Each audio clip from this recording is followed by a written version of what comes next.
And ఎలా ఉన్నారు? నేను లంచ్ బాక్స్ ప్రిపేర్ చేస్తుంటూ ఒక స్టోరీ గుర్తుకొచ్చిందంటే, ఆ స్టోరీ మీతో కూడా షేర్ చేద్దామని అనుకున్నాను అనమాట.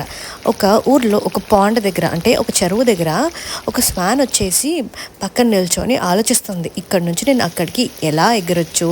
నాకు ఇంకా ఎగరడానికి రాదే. ఒకవేళ నేను ఎగిరితే ఆకాశాన్ని అందుకుంటాను అని ఆలోచించుకుంటూ అక్కడ సైడ్కి ఉండిపోయింది. అది చూసిన 3 కప్పలు వచ్చాయి వాటి దగ్గరకు వచ్చి అడిగిందాయంట. ఏమనుకుంటున్నావు అసలు? ఎక్కడ ఏం చేద్దాం అనుకుంటున్నావు అని అంటే ఈ స్వాన్ చెప్తుందంట దాని డ్రీమ్స్ అన్నిటిని ఆ 3 కప్పలతో షేర్ చేస్తాయంట.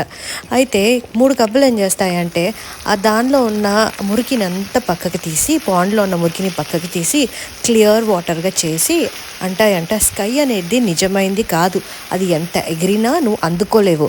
సో పాండ్లోకి తొంగి చూస్తే నీకు క్లియర్గా కనిపిస్తుంది స్కై, అప్పుడు దీన్ని అందుకోవడం చాలా ఈజీ నీకు అని అంటుందంట. అయితే ఒక కప్ప అనే తనకి ఇంకా ఈ స్వాన్ నిజంగానే ఏమో అని చెప్పేసి ఒకసారి తొంగి చూద్దాంలే అని చెప్పేసి తొంగి చూస్తుందంట. తొంగి చూస్తే నిజంగానే దానికి ఆకాశం కనపడుతుంది.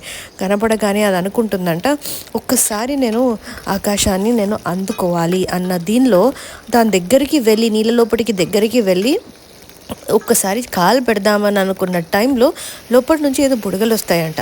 బుడగలు వచ్చే టైంకి అది ఎందుకో ఇది కరెక్ట్ కాదేమో అని అనిపించి దాన్ని స్టెప్ బ్యాక్ తీసుకొని ఇలా కాదు ఒక్కసారి నేనే ట్రై చేస్తాను అని చెప్పి ఇక్కడ నుంచి ఒక్కసారి దాని వింగ్స్ ఓపెన్ చేసి ఎగురుతుందంట.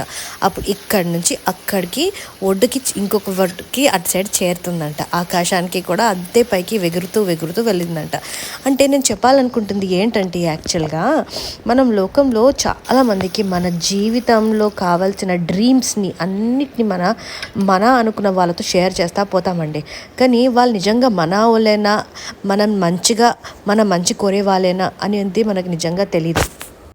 డ్రీమ్స్ ఎవరితో షేర్ చేసినప్పటికీ కూడా వాళ్ళు ఏమన్నప్పటికీ కూడా మీ మీద మీకు కాన్ఫిడెన్స్ ఉంటేనే మాత్రం మీరు మీ డ్రీమ్స్ని అచీవ్